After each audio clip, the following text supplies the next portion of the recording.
Welcome to the Art of Conscious Living. Today my guest is Andrew Petrel. He's the author of Remembering the Light. It's about his experience of when he was 18 years old of having a near-death experience. And we are going to speak about his life during that time and his life after that time and the present moment. Andrew, thank you. Thank you for taking the time. I know you have a lecture this evening. Yes. You'll be speaking this evening here in Marin County. Yes, that's right. Thank you for taking your time. Oh, thank you. You're welcome. So if I explained the process that I went through, it was a few days before our graduation, and our class had decided to have a picnic. So this was in Michigan. We went to a lake outside of Detroit for our class picnic. While we were there at the lake, it was a beautiful summer day. Sun was out, the water was perfect, and there was a floating platform about 50 to 100 yards out. And a lot of my friends swam out there early, and they were waving to me to come and meet with them and have fun on the platform. So it was very cold water. I jumped in and started swimming to the lake. About halfway there, I started feeling cramps.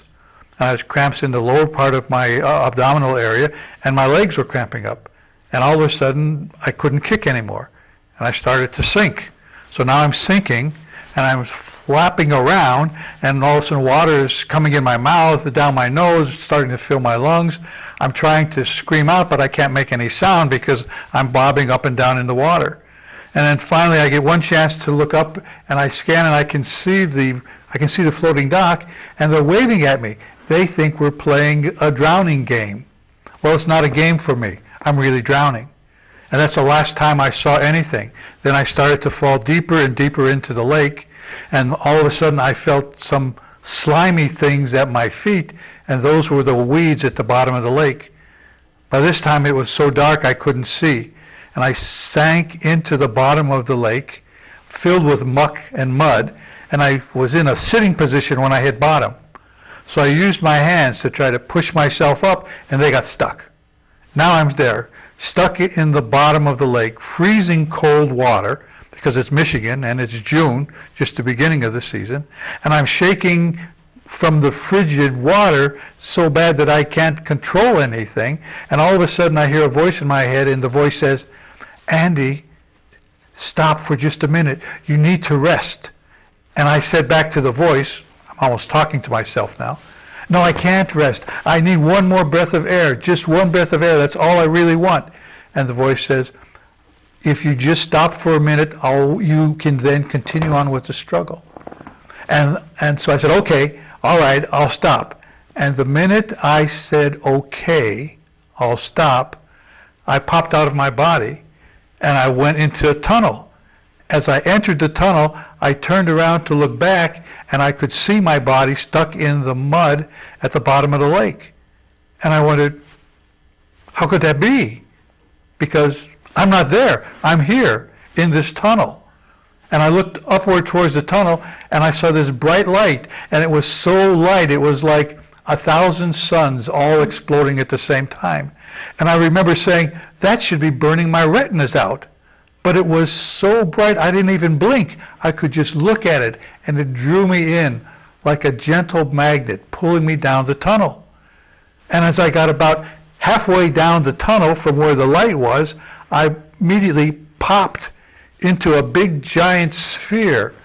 It was about the size of our high school gymnasium.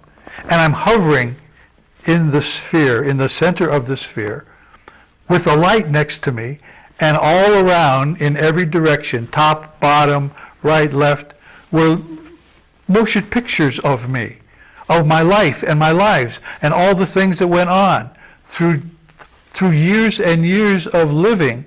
And every time I would focus on one, I would actually feel myself drawn into it. And I was reliving it then. But it was different than living it the first time, because not only did I know what I was doing, but I could feel the feelings of everyone I was interacting with. And this went on for what seemed like hours. And then all of a sudden I popped out back into the tunnel again, And now I'm being absorbed by the light. And the light says three things to me. The light says, Andy, don't be afraid. Andy, I love you. Andy, we love you. And when the light said, Andy, we love you to me, surrounding the light are countless billions of other lights. And I knew them all. And I said to myself, it's so good to be home, because I knew that I was home. That's where I belong. Well, I'd like to speak to you about your feelings, your emotions. Did you have any type of emotional attachment to what was happening, or any kind of fear, or any kind of hesitation, or any kind of emotions whatsoever as you were going through this tunnel, and as you were, as they say, watching your life flash before you on all these screens? It was interesting. It's an interesting question, because there was absolutely no fear or apprehension. From the moment I popped out of my body, going down the tunnel, into the sphere and then into the light again, there was a feeling of overwhelming, unconditional love. I felt so loved by everything and everyone that I've struggled for over 50 years now trying to find the right words in the English language to explain the level and depth of love that I was consumed with. And there are none. Okay? Well, let's try to define it. Sure. I've had experiences several times in my life where they call it nirvana or bliss state. And it happened spontaneously. Once it happened when I was in Greece, and once I was in Germany. And I got off a trolley in Germany, and as soon as my foot hit the pavement, I was snapped into this vortex of this incredible love, this incredible unconditional love that was so profound, and it was very vast. There was no limitations to it. It was boundless, and it was unlike any kind of rapture or any kind of love that I've ever experienced. It was so without any type of feeling to it, or any kind of defining that it was this or that. It was cold or it was hot, or it was feeling good or it was feeling lukewarm. It was just so, it was beyond all of that. So it was like golden rays of energy that were pulsating through my whole being, and I was merged with it, and it was merged with me at the same time. So I've heard this being described, and I'm getting a sense that this experience is very similar to what you experienced, that there is no human words to describe it. That's right. I can just come up with analogies. So listening to what you just said is very close to what I felt, because it really is an overwhelming feeling. And it's a feeling of being loved to the extent that there is no comparison. It's not like, oh, it was really a great feeling of love or a lesser feeling of love. There are no adjectives to describe the unconditional love that I felt, because it was all encompassing. My vibrations, my body vibrations, my soul vibrations, the Andy vibrations blended in with the unconditional love in the light, and we became one. So it was so obvious to me that I had gone back home where I came from, and I came from unconditional love. And now I can remember what it was like when I was in three-dimensional space here on Earth, not having unconditional love, but having love of various types. Comparing that to the love that I felt in the light would be like if I held up a match and I lit a match, and then right next to me was the sun, and I say, this is the best love I ever had on Earth compared to the whole sun. Well, there is no comparison. They're both heat. One is a little match, and one is the sun of the universe. Could one say that you were merging back to this place of an organic sense of unconditional love? Yes. You were returning back to what was innately there within you, but when you were, before you had the death experience, the near-death experience, you were not connected to it. You were not aware of it. Correct. I was searching for it. Ah. I spent a lot of time in my teens. I was a very religious person, and I was looking for a specific religion to give me the answers that I was searching for as a young child even. I was always searching for oneness. I didn't believe in separation. I didn't believe in... I grew up during World War II, when there was a lot of anger and hatred around the world for all kinds of things. And I was 4 or 5 years old trying to talk to my parents, and I'd say, I don't feel this anger and hatred for these other people because we're all one. And they didn't understand what I was talking about and thought I was crazy. So they told me to just quit talking that way, that wasn't right. Was this before? You were speaking that way before? Yes, this was about 4 or 5 years old. Oh, okay. This is before I even went to school as a young child, because I would have visions of the light, of living in a world where everyone loved and accepted each other. We weren't all the same. I'm not saying that everybody's the same. Even in the light, all the pieces of the light aren't the same. We're all different individuals, but we come together as one. Mm. And when you put us all together, put all the lights in the universe together, we're all one as one light. So I find it difficult in talking to people because I have to speak in contradictions. How can you be individual but still be all one? How can you and I be the same but different? Right. Well, you can when you're in the light. Right in here you can't, because you're sitting there, I'm sitting here. We're two different people. We can talk about being one, but we're not really one here. But if we were both to let go right now at this moment and went into the light, we could be Victoria and Andy, but then combined to be one. Well, the question that begs to be answered to ask is, how does one bring more light into their life? How does one live that? How does one stop that sense of separation from oneself and to others? Okay.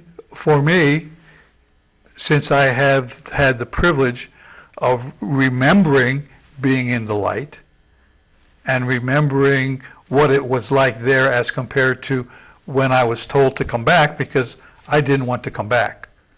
When the light said to me, Andy, you have to go back, I said, I don't think so. I don't want to go back. I don't want to go back in that body. I don't want to go back to that earth. I don't want to go back to all that. I'm home and I want to stay here. And then the light said to me the second time, Andy, you're going back. And I said, no, I'm not going back. Right. And then they said the third time, you're going back. And by the time I heard the K in the word back, I was stuffed back into my body, which by this time was found at the bottom of the lake, dragged up onto the beach, and my friends were on top of me pushing the water out of my lungs. And now I'm coughing the water out of my lungs. I never lost consciousness in the entire episode. I never lost consciousness. I was aware of everything. And when I was aware that I was back in my body, the pain of being back in my body was horrendous. And I started to cry. And they thought I was crying because of the pain. But I was crying because I lost the light. And I was very angry at the light for a long time. Because here I was in the light. I was able to hold the universe in my hands. And now, for reasons I did not understand, I'm stuffed back into the crappy old body that I had before. And I got to go through all this stuff being back on Earth again. That didn't make sense to me. I wanted to be back in the light. So how long did you actually leave your body? Probably somewhere between 10 and 15 minutes. Okay. Because it took them a while to find my body because it was stuck in the weeds at the bottom of the lake. So they finally jumped off of the platform, and my friends found my body and dragged it back. Were you pronounced dead, or were you breathing? No, I wasn't breathing. You were not breathing? I was not breathing when they got me out, and back in those days they didn't have mouth to mouth. It was turn over and push on your lungs with my head turned, and then when I popped back into my body, then I immediately started coughing out the water from my lungs. So returning back to the question of how to work with the light, Yes. and this feeling of separateness to others that a lot of us would subscribe to. Yeah. Well, What do you do with this? How has this helped you in your life now to understand of this unconditional love and this light? because when I was in the light and I was observing all of my activities, all of my life activities, when I was in the light observing them, there was not judgment. There was no good or bad. There wasn't good or evil. There wasn't right or wrong. They were just things that were done, choices made, that were either choices that fostered love and kindness and joy, or choices that fostered fear and hatred. And when you're in the light and you're looking at that, it's different than looking at it now. In this world, when I look at some atrocities, I feel really bad about that. And it's a different type of feeling when you're in the light. It's observing and understanding that you would not do that again. That wasn't a thing that helped promote love and kindness. It promoted separation and fear. And it's like looking at your life and being able to walk away from it as you would if you saw a very intense movie. When I see movies, I really get into it to the point where sometimes I'm living the movie for those few minutes. Mm-hmm. And then all of a sudden the movie's over and I walk out. Well, I know it's a movie, okay? All the emotions that I had while I was watching it were still there, but when the movie's over, I know that it's not real, it was a movie. I'm getting a sense of what you experienced is an experiential. It was a feeling of being totally immersed in the experience, and this experience was of this unconditional bliss of love. Yes. Where here, we are not in the experiential, we are in, which henceforth makes the separation from us to others. So therefore, it is because we lose the moment. We're not in that moment. We're not in that moment of experiencing what is alive in ourselves and what's alive in the other person and others. Yeah, because in the light, the thing that is so centered in me about the light is that it's not three-dimensional space. There isn't yesterday, today, and tomorrow. Right now I'm sitting here talking to Victoria. Yesterday I was at my home in Lincoln doing stuff. Tomorrow I'll be someplace else. In the light, I could be sitting talking to you, being at home yesterday, and going someplace tomorrow, all at the same point in time. And that's hard for people to understand because we live in a serial progression of time. In the light, everything happens in the eternal now. That's the best phrase I could come up with.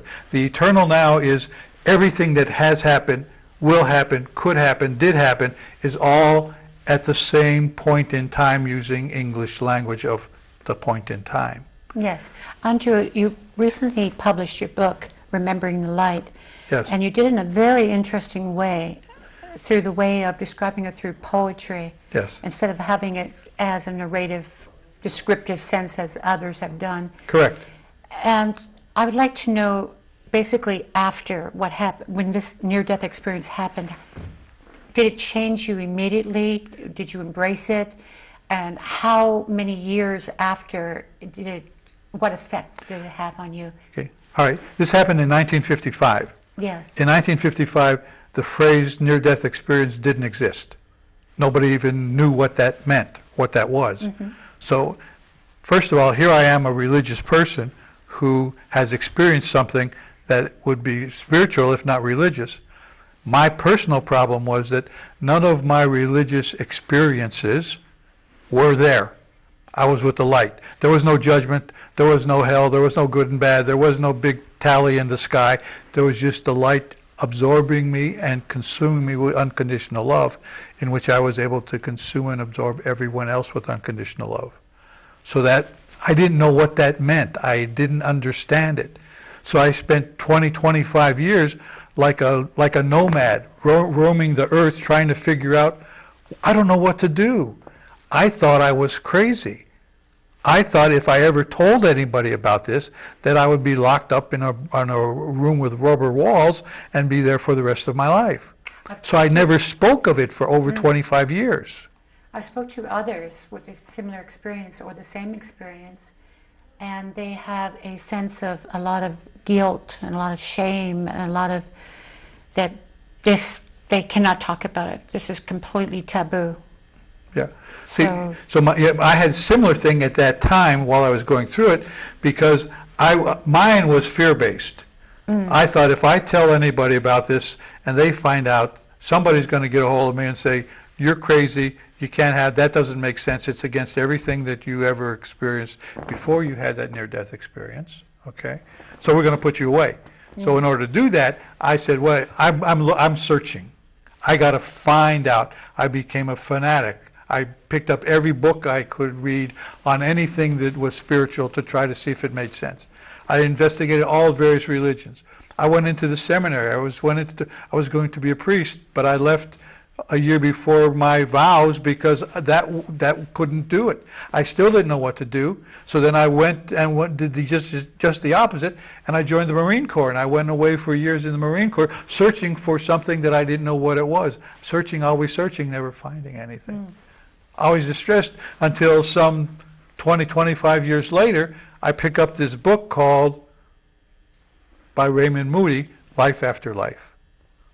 And I don't even know, I just picked it up on a business trip. I grabbed it for some reason, I know not why, put it in my suitcase. When I got home, I opened it up and I started reading it. And I read it, the whole book, by 4 o'clock in the morning. I didn't do anything. As I'm reading it, I started to cry because I realized I'm not crazy. That what I experienced is real. It was real for hundreds of people identified in the book. It was real for me. So now finally, what does all this mean? So now I can go back and relive it knowing that I'm not crazy. I know it may sound silly to anybody listening to me, but when you believe that you're crazy, it has a really bad effect on your life.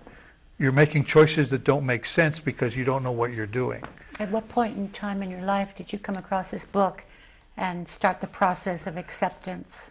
It was about, I was like in my 30s, mid-30s. Okay. So I read that, and then now I really started searching for things. Now I really started reading spiritual-oriented things. I'm looking for answers. What I didn't realize was I had the answers. They were in my remembrances of the light.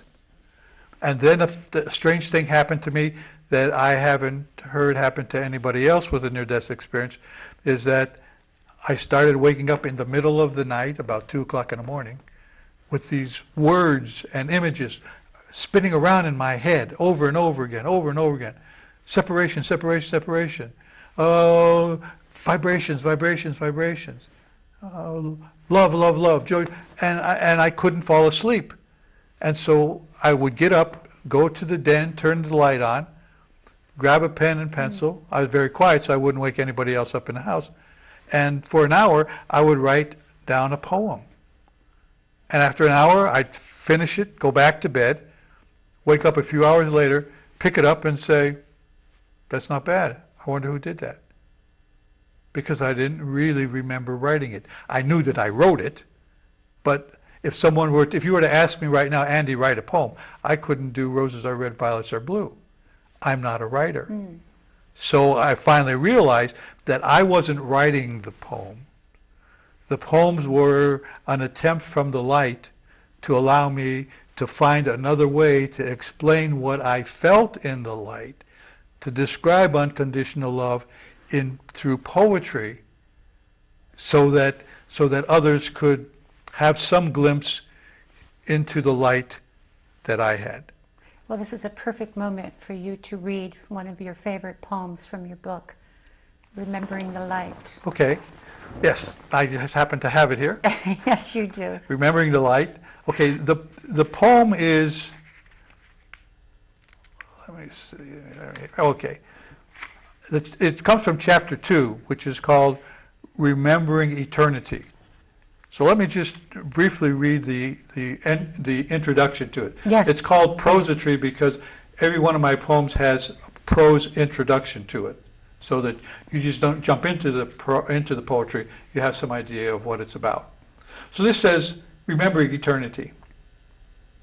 In the light, everything was strange, but at the same time, it was recognizable. I began to remember the exact details of everything as it burst into my awareness. I was conscious of the fact that nothing I was experiencing was totally new, even though I had never experienced it before. All the experiences brought back familiar memories. It was like a homecoming after being gone a very long time. So the poem that I wrote is called Being in the Light, a Love Experience. And it goes like this. Being in the light is experiencing love without end, engulfed in warmth and kindness, cherished by an everlasting friend. Being in the light is releasing all sadness and pain. Instantly, it's no longer important. Peace is the overriding gain. Being in the light is passing from life through death. Dying quickly or in agonizing pain, you're absorbed by the light from light's gentle breath. Being in the light is floating in a tunnel of darkness, seeing the bright light of creation ahead, embraced by the light's love ever joyous. Being in the light is seeing life as simple choices, judged as neither good nor bad, acknowledged by heavenly voices. Being in the light is liberating for the timid and the coy. Discords of recent lifetimes are replaced with supernatural joy. Being in the light is realizing that life is worthy, being one with the universe, illuminated in celestial ecstasy. Being in the light is not limited by dimensions 3, being everywhere at the speed of thought, mind, body, and soul completely free. Being in the light is floating in the center of eternity, yesterday, today, and tomorrow, interwoven in perfection and clarity. Being in the light is transcending all space and time, being a piece of the infinite light, immersed unconditionally in a cosmos sublime. Thank you. Very, very beautiful. Thank you. So that came to me. Very beautiful and very profound. I really, when I read that for the first time after I wrote it, it took me back into the light. As I was reading it right now, just a couple of seconds ago, as I'm reading it, I'm back in the light. I have the sensation and the feeling of being in the light. It's awesome. I've read this book since it's been published maybe 1,000 times. Every time I read it, it's as if I'm reading it for the first time. It becomes the experience in the moment. I never tire of it. It is always new and always fresh. As you were reading the poem, I had a sense that there was a definite moving forward all the time, there was a movement of never stagnation, never going back, never going side, never standing still. It seemed to be that the poem was speaking about life always in perpetual movement and motion from that experience that we're talking about. Yes. And as soon as it ceases up, then that's where the separation happens, the negativity happens. Life is a complete movement all the time, a flow. There's no moment in time that it absolutely stands still and it ceases to be in that way of hesitation. There's what you said. There's something that I remember very, very vividly about the light, and that is vibrations.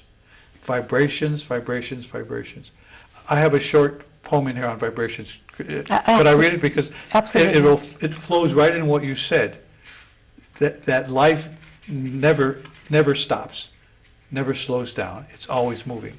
So let me see if I can get this for you. Okay, here it is, Vibrations. It's a short poem, but it says a lot. Vibrations abide in the heart and soul of all. Energy lives in everything, both large and small. Vibrating strings create existence from none, awakened and alive until their frequency is gone. Harmony fuses all experiences into lifetimes, atoms to galaxies, the simple to the sublime. Lower frequency create linear time and mass. Higher frequencies release the now from the future and the past. Frequencies of separation, fear, and hatred are low, stagnating in still, lifeless, dark pools of ego. The higher the oscillations, the brighter the light, loving, caring, and oneness, illuminating sights. Unconditional love vibrates throughout your soul. Its frequency heals, making shattered lives whole. Unconditional acceptance resonates equally as high, releasing the shackles of fear to soar through the sky. Holographic universes pulsate in parallel realms. Comprehension through earthly minds overwhelms. Infinite pieces of light shine like billions of suns, vibrating as individuals, yet fusing into one. That's my vibration. And every day I'm very cognizant of vibrations. The first time that I talked to you on the phone, I could feel your vibrations. The first time I saw you, I could feel the connection. All day long as I meet people and go through my life, I'm constantly aware of the vibrations that come off, and the higher the vibration, the more towards love and joy. The lower the vibrations, the more towards ego and separation. Absolutely. So I always try to keep myself vibrating high, because I can choose joy. I can choose to be happy. I can choose whatever state I want, regardless of the circumstances. Because it became obvious to me there's a distinction in my life between joy and happiness. Happiness, to me, comes from the outside. If I win the lotto, man, I'm a happy guy, okay? You couldn't be happier than winning the lotto, so I got $100 million. I'm happy. Am I joyful? Not necessarily, but I'm happy. But joyfulness is a choice to love, a choice to go from the outside to the outside from the inside, and that choice is joyfulness.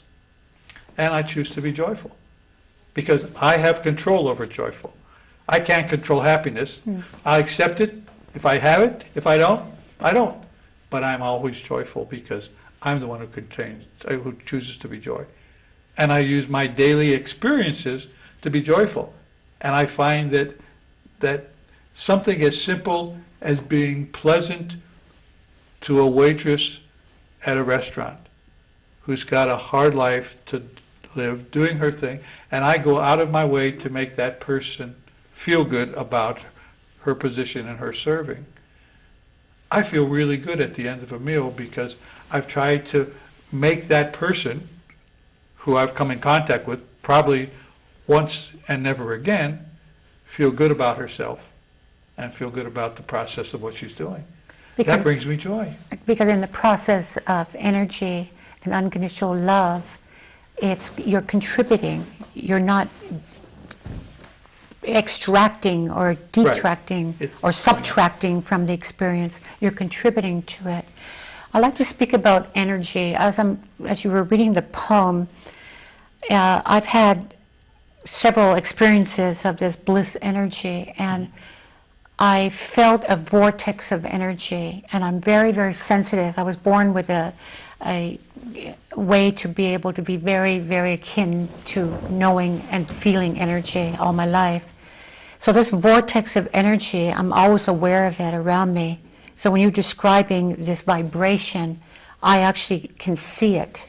So one rhythm is going one way at a certain speed, the next is going another way, and it goes completely high above me and very much below me and all around me.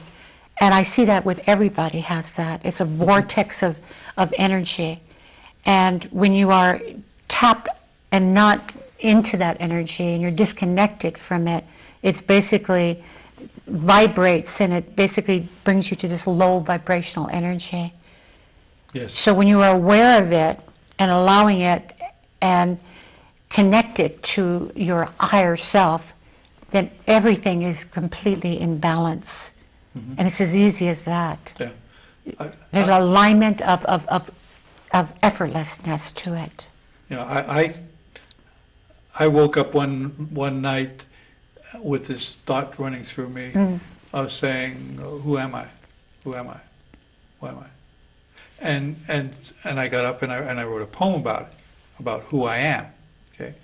And I found out that who I am is, I am the silent space existing between my thoughts. That's the opening line of the poem. And I thought about that for a long time. Who am I really? Andy Petro, who are you? And when I find that spot, that space in between my thoughts, I go there. And there's where the energy is. And there's where the unconditional love is. And there is where my connection to the light is. Mm. So it doesn't, I'm doing it right now as I'm talking to you. I'm talking to you and I understand what's going on, but I'm able to slip into that silent space between my thoughts where the vibrational energy keeps reinforcing me and reinvigorates me. For others who are not familiar with doing this practice, this way of living, this way of beingness, what would you suggest to them? How do they become aware of this sacred silence that we're speaking about? Yeah. For me, it's been a journey. It isn't something that I woke up one morning and says, aha, look at this, I got the answer. It's, for me, it's my answer. But it took years of meditation, years of looking for the silence, years of just unconditional loving, of unconditional doing, of being nice to this person without any regard of being nice back or having any expectation. Doing that starts to foster and start increasing my internal vibrations. So it's aligning yourself with your basic goodness. Yes.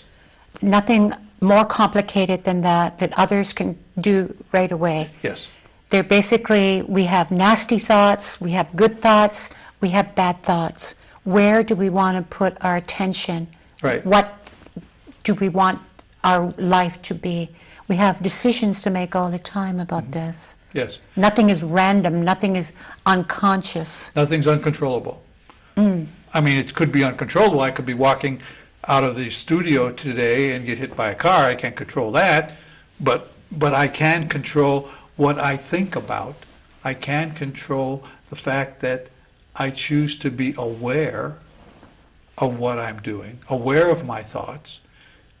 And when I find myself starting to think about things that lend themselves towards fear and separation, I just choose not to do that.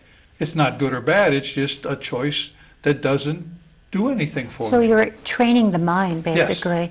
And over the period of time, the more you keep training your mind, the more that you will become like Yes. that.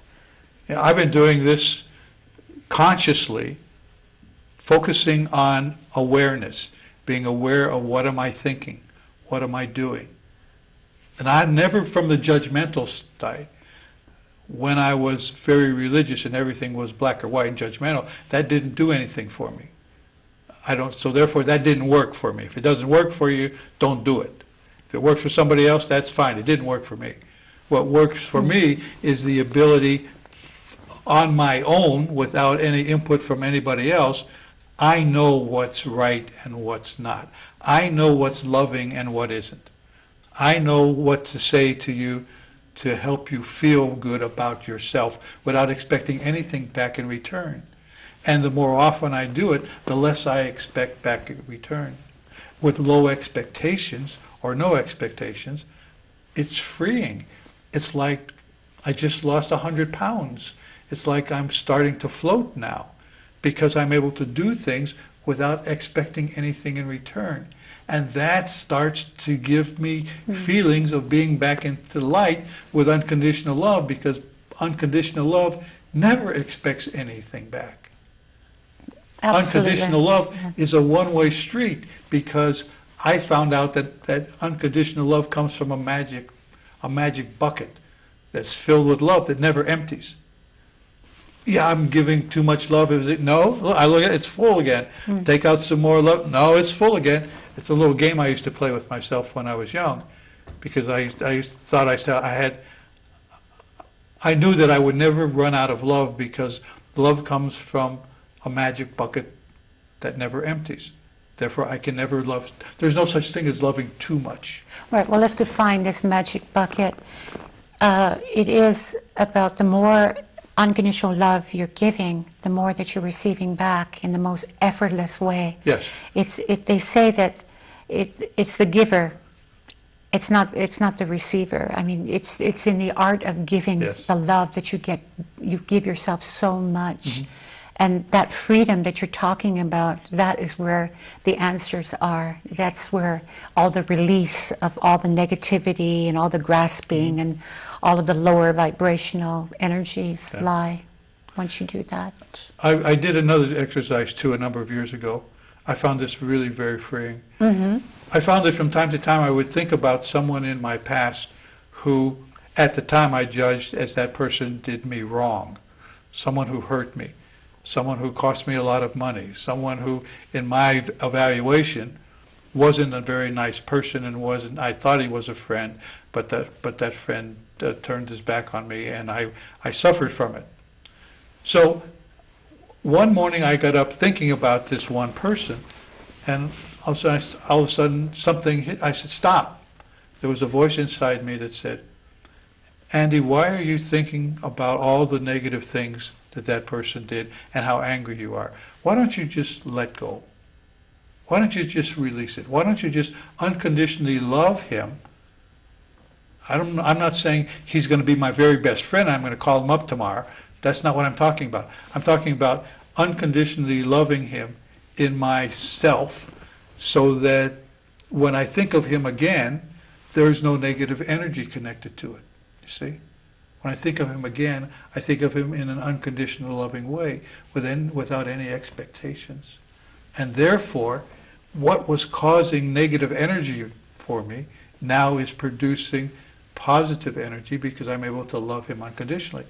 So then I said, what a great idea. So I sat down that morning and mentally went through all the people that I had anything against for what I thought they did or did not do to me. And I accepted them for what they were. If there was anything to forgive, I forgave everything. And I just decided that from now on, I will not harbor any angst or hatred or retribution of anybody who did anything to me. I let it go. And it's freeing. Absolutely. It is truly, truly freeing. I have an understanding of that from a perspective that there is a difference between the person and the actual experience. So I like to see and really look at that and really own that and really feel that from that way. It's the action, the experience of what they did is one thing, but the actual person is another story. So I give as much love and compassion to that person, and I look at the action of what happened. And I don't see it as negative or positive. It was just an action. It was not good or bad. There's no favoritism to it. So when I do this, separation of knowing the experience and the person, everything becomes very effortless then. Yes. And I can able to say, okay, this experience was this experience. I experienced it. It was an experiential energy, and let it be.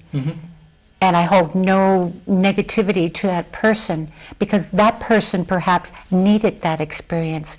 I perhaps needed that experience for my further growth.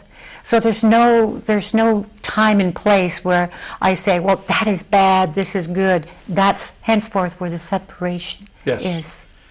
That's the basis for separation. Yes. One of the Yeah. So my accepting of this person, unconditionally loving this person, the person, never judging or condoning the action is just an action. It's in the light. They are neither good nor bad. They are just actions that cause either, the result of which is a love and growing and positive vibrations, or a fear negative vibration. Okay? But they just are. There's no judgment to be made on them. They just are, and let them go, and I pour my unconditional love to the person that was connected to it. So you're absolutely right. It would help anyone who's listening to what we're saying to separate the person from the act. The act is the act. The person is a piece of you. We are all one. All our personhoods come from the same source of light. So we're all one. We're all this raw organic material that's based on a higher vibrational energy of pure awareness and pure love.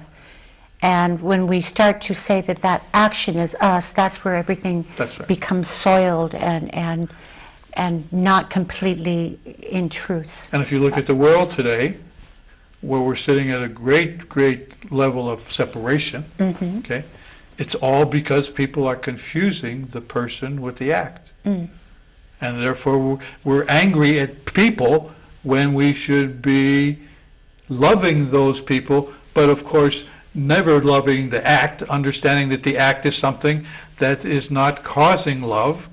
So we'll do what we can to stop the act without hating the people, because the people are we're all one. That's the whole point. If we're all one, then by my hurting you, I'm really hurting myself. Absolutely. Killing you is just another form of mutual suicide, because you and I are one. Us and everyone in the world are all connected. We're all pieces of the same light. So why do we spend all this time killing each other and not enjoying each other is just the phenomenon of where we are. But I think it's changing. If we were talking, first of all, I don't know that we could have had this conversation 50 years ago, because the mindset 50 years ago was much different than the mindset is today. So I enjoy the whole process of living my life so that I can let go of those things that don't serve any purpose for me. They don't help me. They don't bring me closer to unconditional love. Just let them go and focus my attention on things that will give me higher vibrations. And I like it. Was there a point in time, Andrew, that you were not this person of the higher vibrational energy, that you were more inundated with being lost inside yourself, and you were what I was basically going around today in a common way of acting and being? Oh yeah. And if can you please describe that experience? Yeah, that was where the difference between today and that period of time. That period, if I went back 25 years or so, because it's been about a 25-year process for me to get where I am today. Okay. But if I go back to 25, 30 years ago, I would take everything very personal, me personal. When somebody did something to me, I was assuming they were doing something very personal to me. I would get very angry and very upset, and would just spend so much time and energy rethinking the event the negative event over and over and over again. I was like almost driving myself crazy. And then you had to defend yourself, and yes, and then I would react, a lot of, and I would react in the negative way, and that person then would take that and come back. It was mutual destruction, because what started out as a friendship ended up being we would never talk to each other anymore, because we were focusing on the differences. We were making the separation gap wider and wider by tagging the person to the event rather than making that separation. Because what you said just a few minutes ago, that's key to being able to live a joyful life, to understand the difference between the actions and the person. Love the person, work with the action. And They're taking not it the same. personal is not going to allow that to happen. That's right. And never allow that to happen. And the other thing too that I spent a lot of energy on, I was always living for the future. I remember, as soon as I finish and I get my undergraduate degree, then I'm going to be happy. Well, I got it. I looked around. I wasn't that happy. No, I have to get my master's degree. So when no. If I get that promotion, so then I'm now vice president. Yep, I got that. Look around. I'm still not happy. Well, maybe I need to be. You see, I've spent years on that treadmill, like a little hamster, running his little heart out, always looking for the true happiness when the next thing occurs. And then I wake up one morning and say, well, that's dumb. That's pretty silly. Happiness is in the present moment. Why don't you enjoy what you're doing right now? This very moment. Even if you don't like it, even if it's not the circumstances that you ideally would want, you could still enjoy that moment. Let's even leave the word enjoy alone. Let's say that you can just experience it and own it. Yes. So there's no favoriting it or liking it or not liking it. It's just being with it and owning it and feeling it. Yeah, and that's when I realized that excuse me, the present moment is now. What I call the moment of now. So I live the moment of now, and the next moment of now, and the next moment of now. And it's really revamped my life. It has given me a peace, and causes me to smile a lot. I smile a lot all day long, all the time, because I understand what life is about for me. And I understand its choices. And I understand that I can make my choices. And regardless of the outcome is irrelevant. Whatever the outcome is the outcome. But what about the journey? I'm enjoying the journey. I love being me. I even love being old. When I was young, I thought being old was really bad, because all the old people that I knew when I was younger weren't very nice, and it wasn't very nice to be around. Andrew, we have a very few final moments. Sure. I'd like to know what is very important that you would like to share with others, if you were to give them advice. And obviously you've spoke to many, many people throughout your tours and your lectures you do, and a lot of questions come up. What constant questions always come up, and what would you like to share with others? And it's been an absolute pleasure and absolute delight to meet you and speak with you. Thank you. Thank you. I guess if I had just a minute or two to say what I thought was really the essence of me, because that's all I can speak of, what works for me. Mm-hmm. That is, I spend energy unconditionally loving without expectation. That brings a smile to my face. I spend time and energy trying to help people in any way I can without any expectations. And I enjoy being alive. And I know that we are all going to be together again in the light, because there's no place else to go. That's the only place we can go. Resistance is futile. That's right. Lovely. Well, thank you. Thank you very much. It was absolutely a delight to meet you. I enjoyed it immensely. Thank you. Thank you. And from the art of conscious living, do take care of yourselves and take care of others. Thank you.